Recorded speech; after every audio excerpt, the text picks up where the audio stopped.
Welcome in, Hawks fans. Your boy Bryce Lewis back at it again for more Atlanta Hawks content. And we're only 2 days away from the NBA draft. And so, we have to keep it going. Last NBA draft video before the draft for the Atlanta Hawks, I wanted to bring on Matt Babcock, NBA draft analyst, a guy who has been very much doing his homework, looking at all the prospects, probably has mentioned a lot of the names that some of you guys have mentioned. Matt, I appreciate you coming on to the show. How are you doing today, man? Hi, Bryce. I'm doing great. And like you mentioned, as an NBA draft analyst, we're 2 days away from what is like my Super Bowl. So very excited, and a lot of rumors flying, and it's a fun time of year. Yeah, definitely, man. And so, obviously, especially with this draft, and especially where the Hawks land in their two spots, a lot of people feel like there's a lot of options for this team, that they can go in different directions. I think some of the needs some people are looking at, backup point guard potentially behind Trae Young, maybe more size at the center position, obviously another wing. So first pick they have is the 13th pick, like I mentioned. So, Matt, my first question to you is, as of right now, who do you think the Hawks should be targeting at 13? Well, I mean, funnily enough, should and will are two different questions. However, I think that the names that keep popping up are names that I would look at if I were them as well. Young Behringer, French player, played in Slovenia this year, and then Asa Newell, who's just down the road in Athens, Georgia. Both these guys keep popping up, and I would be very excited about either one of those guys if I were the Hawks. Yeah, and are you looking at more fit? Are you looking at more just the path for that player, the potential? Like, I think there's a path there. Like, what goes into your decisions when you're thinking about what player goes to what team?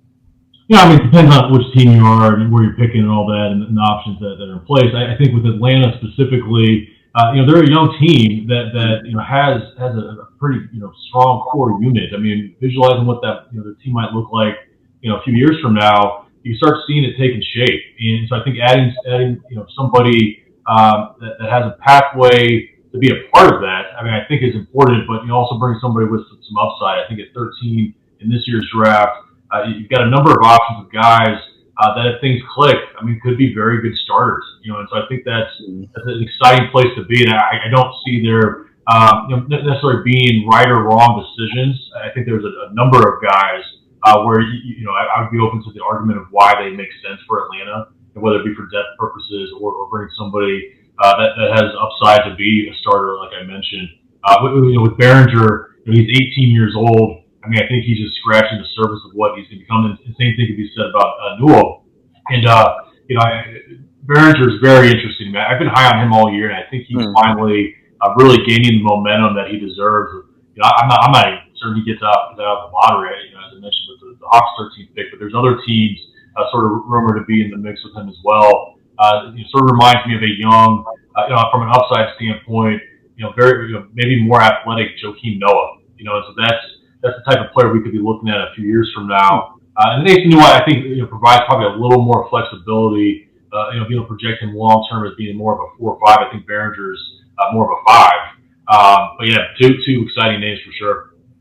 Okay. So let me ask you about this name. I know this is a name that some fans have connected at that spot.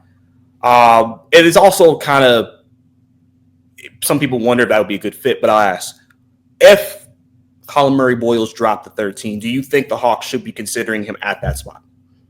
I've heard his name is in the mix for all the picks in that range. Personally, I would prefer the other guys if they all three are there. I think with Colin Murray-Boyles, he is somewhat polarizing. On one hand, I mean, he does a lot of great things defensively, provides a lot of toughness and versatility. Just a lot of traditional big man type stuff, sort of in the mold of former Hawk Paul Millsap. However, the big question mark I have with him that Paul Millsap had going into the draft as well is how much of a perimeter game does he have? With Millsap, of course, he added a lot to his game, became an all-star level player, but that is a big looming question with Murray-Boyles. I mean, right now he's pretty much a non-shooter. In today's modern NBA, I mean, there's not many guys that are finding success, especially at the 4 spot, that can't shoot the ball a little bit. And so, I think depending on who you're talking to, I think he sort of holds different value, in large part because of the question marks with his outside shooting. Yeah, and that's fair. And I think that's something that, again, Hawks were not needed help at shooting last year, especially once they had some injuries. And I know that's something that they're still looking to upgrade and try to improve, especially with the fact that Quinn likes to get up a lot of threes in his system. So that may be one of the reasons why they maybe wouldn't go in that direction, even if he was available right there. So I do want to ask you now, pivot to we've heard rumors about the Hawks maybe looking at potentially trading up. I'll ask what more of a what if before like an actual like who they actually might be able to get if they did. So obviously we've been hearing a lot about Ace Bailey potentially falling because of what's been happening behind the scenes. I don't see this happening, but I wanted to see what you thought. If he dropped to a certain range, maybe 6 to 8, do you see Atlanta maybe making a call? Just seeing. Do you even think that would even be a good fit for Atlanta if he was falling at all in this draft? Yeah, I mean, if he were, hypothetically to slip that far, I mean, Ace Bailey, I mean, I think he's been dissected probably unfairly at this point. I mean, he's a young guy that's a little immature. It sounds like he's got some, bad representation. But, from my understanding, there's a lot of teams keeping a firm pulse on what's going on there. And I'm not expecting him to slip much. My expectation will be probably going 3, 4, or 5. I don't know if it will be to actually one of those teams. The amount of trade chatter right now is dramatic. I mean, it's like this every year, but this year feels a little extra or a lot extra.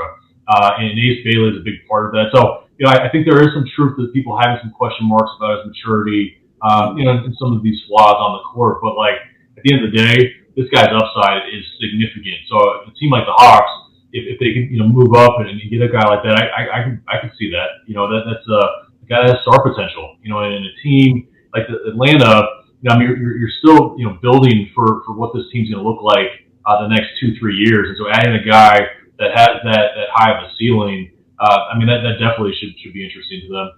Yeah, and I think too, like you said, adding a guy who some people do feel is a star. And I think when you have that potential, they always say potential talent, we can get past all the things that happen in the pre-draft process. Because listen, if he ends up being a great player, all of it ends up not really mattering at the end of the day. So I just want to ask about that. But to a person that I've heard could be connected to, I apologize if I say his name wrong. I think it's Mulawach from Duke, the center. He was named that some people think if the Hawks did trade up in this draft, they could go after, again, some size they're looking to add at center. Would you agree if the Hawks trade up, that probably should be a guy they'd be targeting at that point just because of that hole, I guess they have? Yeah, from my Mulawach, I mean, it seems like his stock is sky high right now. I mean, speaking to people, it seems like it's a pretty similar narrative with everybody. Everybody loves him. Everybody sees the vision of him being a long-term starter in the NBA. I mean, he's absolutely huge. 7'1 plus, but moves pretty fluidly. Needs to get stronger, and I think offensively, he's on the stacked team at Duke. And his role was very limited offensively. And in national team stuff and his pro day, he's really shown signs that he might be able to shoot the ball from outside. So a guy that can be a defensive anchor, cover some space, and have some upside offensively to add to his bag. I mean, you can plug a guy like that in just about anywhere. So yeah, it would not surprise me at all if Atlanta or other teams are looking to move up to snag him and kind of pencil him in as a long-term starter at the center position. Yeah, and I think too, it's always interesting because they have a Yeka Okongwu there right now. So some people wonder if they did that, would that mean Yeka's out the door? Would they start him, or would they maybe even start him off the bench? Just first year. Usually with rookies, sometimes some teams like to ease them in instead of just pushing them out there immediately. Especially with the Hawks, who kind of feel like they have some expectations to be a postseason team next year. Obviously, the East is wide open, so something that could also be looked at if they decide to make that move. Yeah, I mean, one thing, and sorry to cut you off. One thing I think is worth noting here is, with how the game's being played right now, how the game's coached, with lineups and rotations, the guys aren't playing quite as many minutes as they were in years past, which I think alleviates some of the tension and log jams.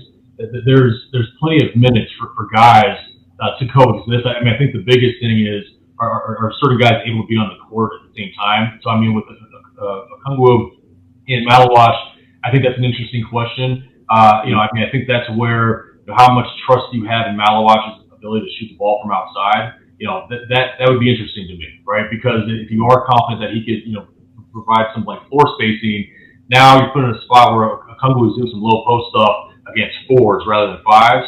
Now he's potentially a powerhouse, and somebody would probably come within the flow of the game. Like that would be a question I would have internally with the staff if there were opportunities to bring in a guy like that.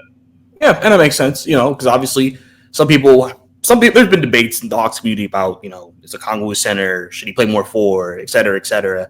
I know 3-point shot he's been working on. He proved it towards the end of last year. So it's something that could potentially work in that regard. And obviously he has that versatility to play with different guys like a Mulliwatch and obviously even with a guy like Jalen Johnson, who they have right now. So I think that's something I'm sure maybe being discussed in the building just in case if that was a move they wanted to make there. I do want to ask you about one more player at 13 before we move to 22. What do you think about Thomas Sorver at that pick for the Hawks? At 13, I wouldn't expect him to go quite that high. I don't think it's outlandish by any means. A very good player. Honestly, pretty similar to Okongwu. A big-bodied, low-post scorer, very smooth. Has not really, had outside shooting be a big part of his game.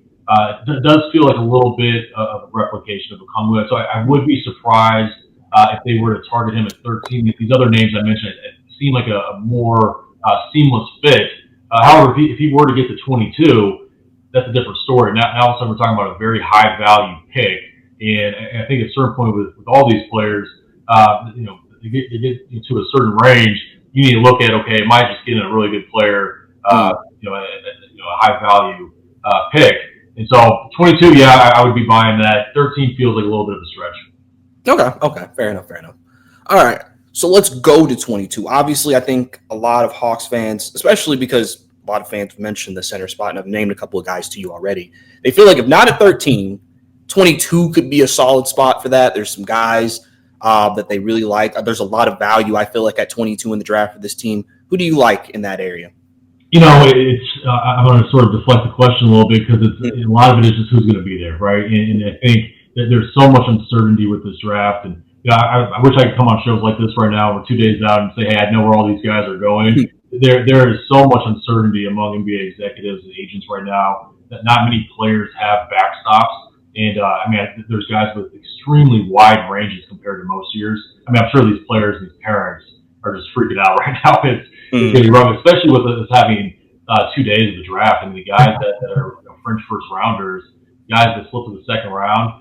That's going to be a brutal 48 hours, But I think with Atlanta, if they were to stay put at these two picks, I think a lot of it's going to determine who's going to be there at 13, and they'll probably kind of change it up at the second pick. I don't see them bringing in two big guys. Likely probably be, if they say they draft one of these guys I'm mentioning at 13, probably looking at a guard or a wing, and then you just got to see who's there. There's a number of guys that are interesting. Like for wings, Cedric Coward, Nate Clifford, Will Riley. The list goes on. You could lose guys like that. And then guard.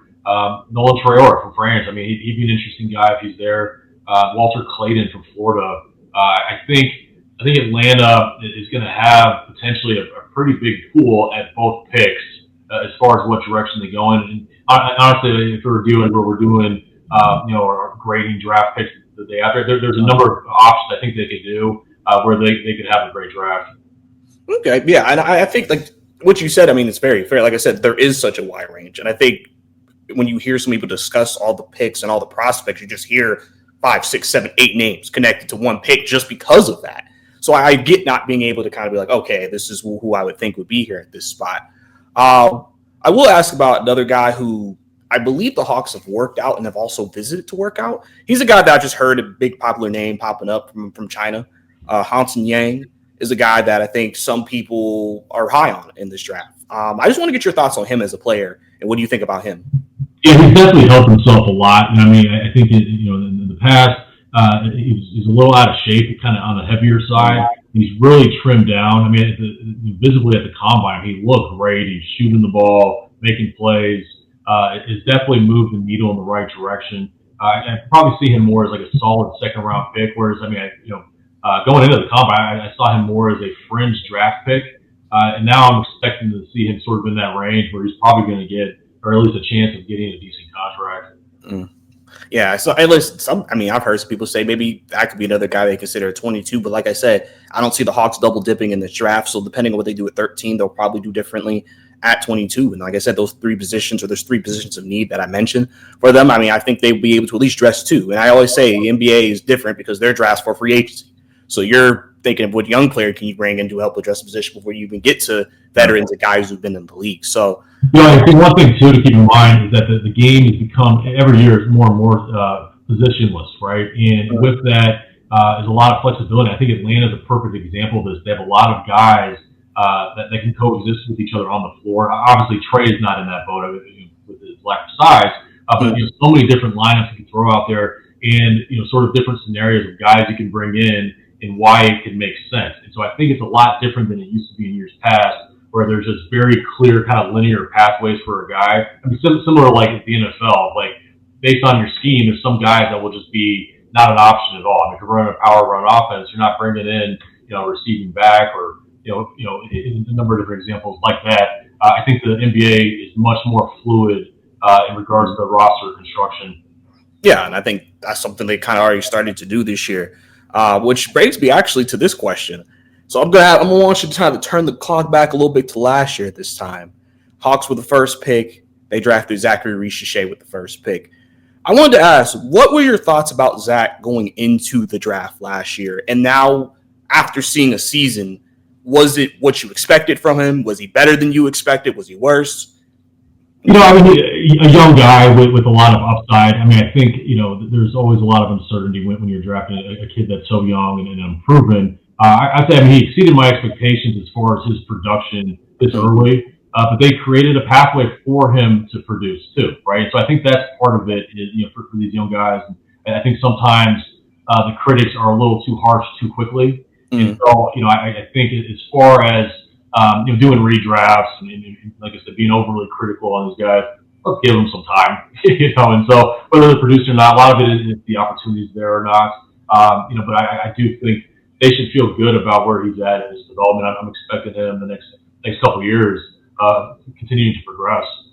Yeah, and I mean, like I said, you think about the whole team with him too. I mean, a lot of guys who made improvements. Obviously, Dyson Daniels is another guy who I think a lot of people maybe didn't expect his off. I think the biggest question was offensive game.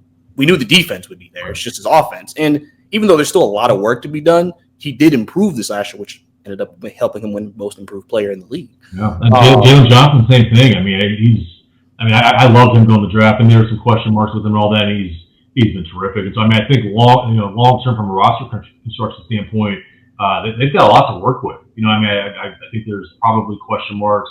Is Trae going to continue being a big building block or not? But either way, I like what they have in place. I can see a vision of where this is going. Obviously, they need some more pieces. They need guys that can continue developing.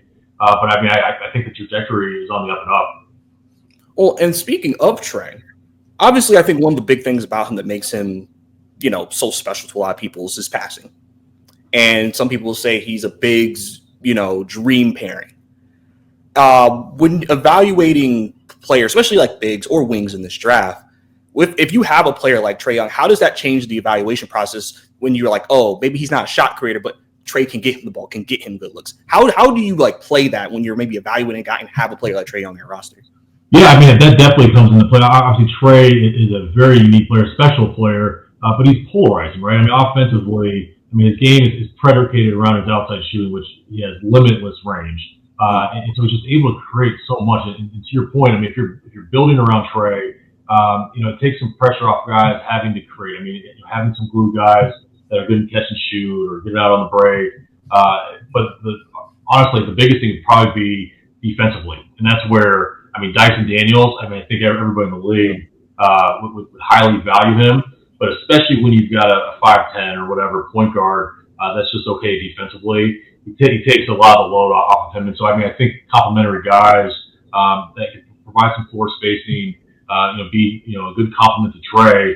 I think that's something they probably discussed, and I think internally, with Trae, whether it's in the Hawks or moving forward with somewhere else, he does need the ball in his hands to be effective, and so that's what makes him pretty polarizing. Because if he's on your team, he's going to be your main guy or one of your main guys, and so that's where it's sort of a big decision. Hey, are we continuing to build this thing around him? Because it needs to be sort of dramatic one way or another. Yeah, and I think too, I think that also was what played a part in when they drafted Zach, knowing what his weaknesses are and saying, oh, okay, if we put it with Trae, how does that make it work? Because when you look at the team, it kind of feels like it's kind of, I guess maybe some people feel like the first time they really fit a certain type of team around him. And, obviously people believe Jalen didn't get hurt. Season could have ended up differently for them. And then we could be talking a bit of a different conversation right now. But, even though they don't own any of their draft picks this year. But one last question for you, then I'll let you go, Matt. Just one more player I wanted to ask about. Rasheer Fleming. He's been a guy I feel like has rose up boards. A lot of people like him. Stretch, I think 4 threes when I'm hearing for the most part. What do you think about him and potentially his fit if the Hawks want to entertain him at 13 or 22? Yeah, no, I'm glad you brought it up. He actually fits what we were talking about to a T. I mean, the way I see him, he's a 6'8", stretch 4. And 6'8" doesn't sound imposing. This guy's got if I remember correctly, like a 7'4" wingspan. And he covers a lot of space defensively. Really good in the catch and shoot. He's not. I wouldn't consider him overly dynamic. He's more of a upside of being a very good complementary player that's not flashy. But if you've got a guy like Trae that's able to create a lot of offense, a player like Rasheer would probably be a good option at 22, depending on what you do at 13. And so that's a name. And then on the flip side, another name that's in that range is Danny Wolf from Michigan, who's actually the opposite of Rasheer Fleming. He's a guy that's a 7-footer that's doing all this crazy stuff with the ball in his hand. I mean, he's dropping dimes left and right and put the ball on the floor, crossing guys up. And so the question I would have is, okay, put him on a team with Trae. Trae's very ball dominant. He's making a lot happen with the ball in his hands. Is Danny good enough to have the ball in his hands to be dynamic like he was at Michigan? And I think the answer could be different depending on what kind of environment, what kind of team you put him on, right? And what's the pathway for him to find success. But very interesting conversations that I do think are happening internally with these teams. It's interesting you brought up Danny Wolf because I think some people look at Bacasa as they say an ideal D player, where basically it's like, oh, the idea of him and what he can do may be good, but they feel like again it's very team fit specific there with him. You can't just put him on any team because I think there's questions with the defense there, but you acknowledge the passing, you acknowledge the defense, and I think without maybe the passing, you could even say Renaud from Stanford is another guy that some people are like 7-footer, can shoot, spread the floor. I think he averaged 20 and 10 at Stanford last year. So, that's another guy I think some people will be like, pick and pop guy could fit also with Trae if they wanted to look there.